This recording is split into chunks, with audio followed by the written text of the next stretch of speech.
The mysterious house on the hill. On the outskirts of an old village stood an old, abandoned house. Its dilapidated walls, dim windows, and sloping roof indicated that no one had lived there for many years. The locals avoided it, as it was associated with terrifying legends. It was said that an evil witch once lived in this house, possessing dark powers. After her death, her spirit supposedly became trapped in the house, unable to go to either heaven or hell. One day, a brother and sister named Maxim and Olya arrived in the village. They had long dreamed of adventures and decided to explore the old house. Not believing in superstitions, they boldly stepped onto its porch.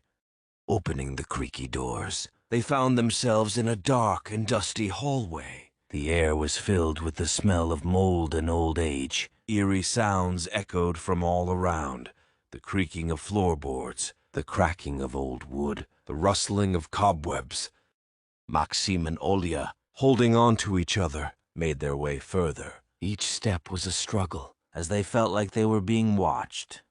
Suddenly, they heard a horrible scream. Frightened, they rushed to the exit, but the doors slammed shut behind them. They were trapped.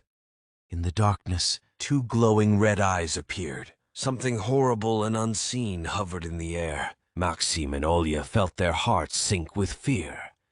Olya, unable to bear the tension, ran to the window. She broke it and jumped out onto the street. Maxim remained in the darkness, alone with the unknown terror.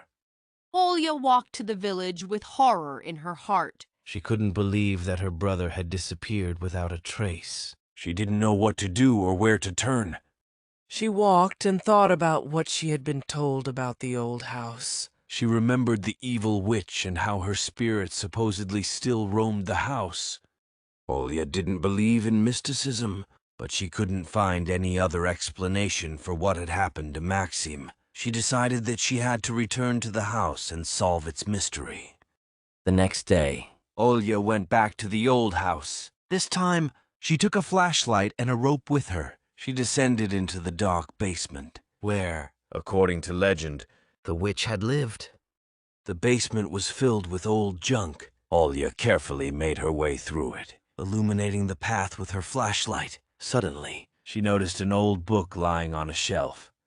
Olya took the book in her hands and opened it. The pages of the book were yellowed with time, and the text was written in an incomprehensible language. Olya realized that it was a book of black magic. She began to read the book and suddenly felt that someone was standing behind her. Olya turned around and saw the ghost of the witch. The witch was dressed in black and had terrible, glowing eyes. Olya screamed in fear and threw the book on the floor. The ghost of the witch disappeared, and the room became light. Olya realized that the book of black magic was the source of evil that lived in the house.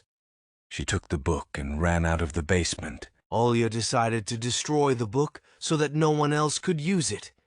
Continuation of the story. Olya ran to the nearest town and found a priest. She told him about the old house and the book of black magic. The priest agreed to help her destroy the book. They went back to the house and the priest performed a ritual to banish the evil spirit. He then burned the book, destroying its power.